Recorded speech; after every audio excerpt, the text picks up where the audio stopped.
The Speaking with Confidence podcast turns 2 in February, so one special listener will get a present. I'm excited to announce a special opportunity. I'm giving away one free 3-hour one-on-one coaching package that focuses on communication and leadership skills. To enter, simply listen to the Speaking with Confidence podcast and leave a review on Apple Podcast or Spotify. Then, take a screenshot of your review and share it on LinkedIn, Facebook, or Instagram. And don't forget to tag me. You have to tag me to be entered. You can earn additional entries by purchasing my new book, Connections Account, and leaving a review on Amazon and posting that as well. Again, don't forget to tag me. The contest closes on February 16th, 2026, so don't wait to take action. Implementing the insights from these podcasts can elevate your career, and who knows, you might just win that coaching package to help you further. Now, on to the show.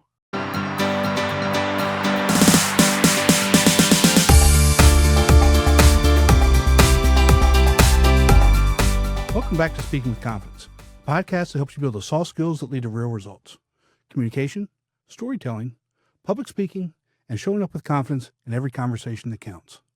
I'm Tim Newman, a recovering college professor turned communication coach, and I'm thrilled to guide you on a journey to becoming a powerful communicator. Did you ever finish a presentation and just know that something was off? Maybe you had the data, you knew your stuff, but the room just didn't feel like yours. It's not what you said, it's how you said it. There are these invisible habits that leak insecurity, and they're secretly killing your authority before you even get to your main point. I see it all the time with my clients.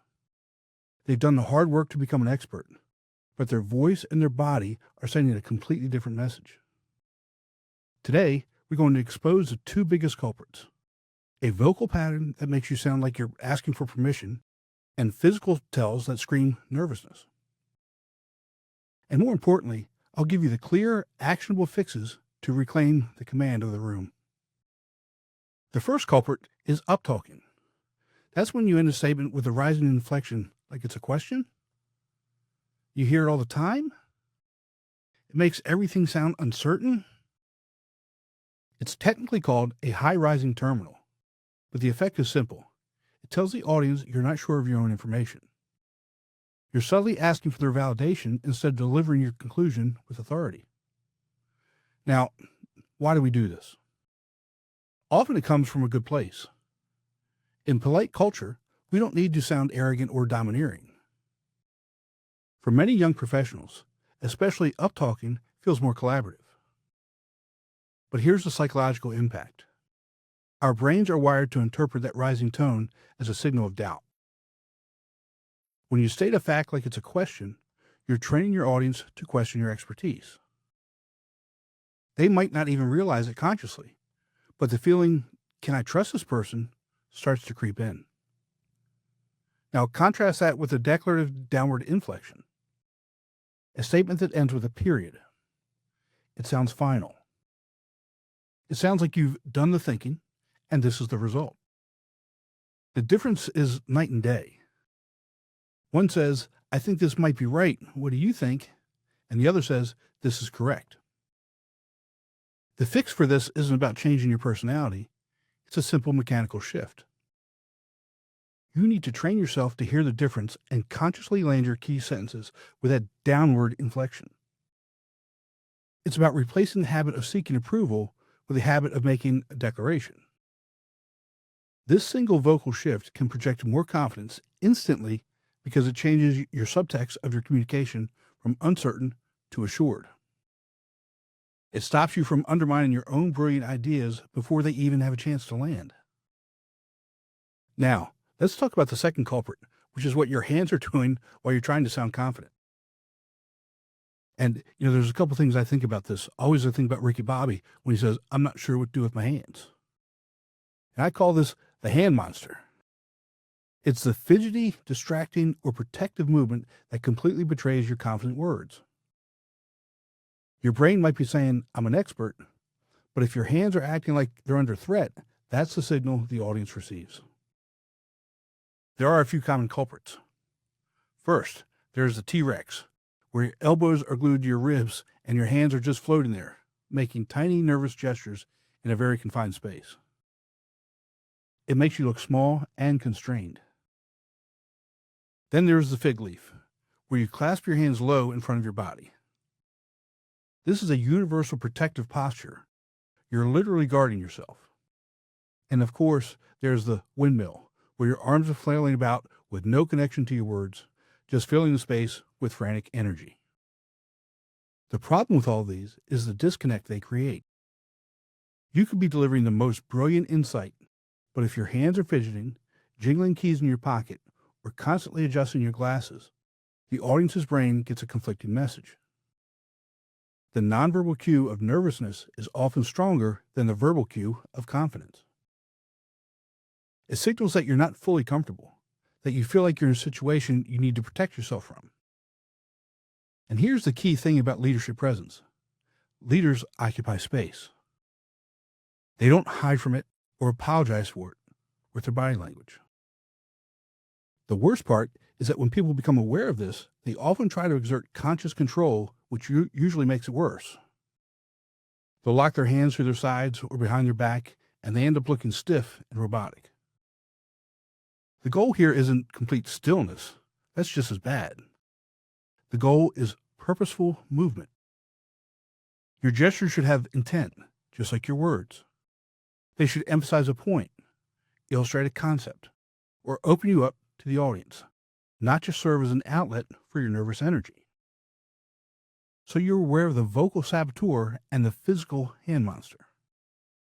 The question is, how do you fix them? This is where we move into the status reset protocol. It's a simple, actionable system to reclaim your authority, and it starts with one non-negotiable first step: awareness. You cannot fix what you cannot see. The single most effective thing you can do is record yourself. Use your phone. Record a practice run of a talk, or even just a 60-second explanation of what you do for work. I know it can be cringeworthy to watch, but it's the fastest way to see your own blind spots. You'll hear the up-talking you didn't realize you did. You'll see the hand gestures that are sabotaging your message. And once you have that awareness, we apply two specific frameworks. For your voice, it's the punctuate, don't pacify method. Instead of using a rising inflection to soften your statement and make it more palatable, use a downward inflection to punctuate it. Think of putting a firm period at the end of your key sentences. Practice this deliberately. Take a simple sentence like, Q3 results are strong, and say it first as a question, then as a statement, such as, Q3 results are strong, or Q3 results are strong. Feel the difference? The downward inflection on the word strong lands with authority. You train this by focusing on the last word of your important points, consciously dropping your pitch. For your hands, we use the gesture with intent framework. The goal is to anchor your gestures to your key points instead of letting them fill empty space. Your gestures should have a clear beginning and end that connect to a specific idea. A good practice is to keep your movements within the power zone, from your sternum down to your waist. This keeps them purposeful and contained.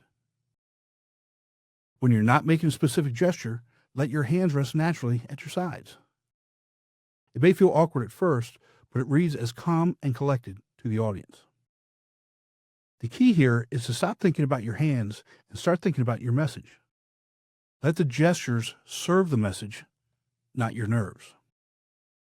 The best way to implement this is to start low-stakes conversations. Practice the punctuate method on a phone call with a friend. Work on the gesture with intent framework when you're explaining something to a colleague. This builds a muscle memory without the high pressure of a big presentation. The status reset protocol isn't about a complete personality overhaul. It's about identifying these two major leaks of authority and plugging them with deliberate practice techniques. When you control the vocal slide and the physical tell, you fundamentally change the signal you're sending from approval seeker to room owner. And when you fix these habits, the change isn't just about you, It's about how your message is received. Your content suddenly lands with the weight it deserves. The compound effect of vocal authority and physical calm creates an undeniable presence. It's not about being perfect.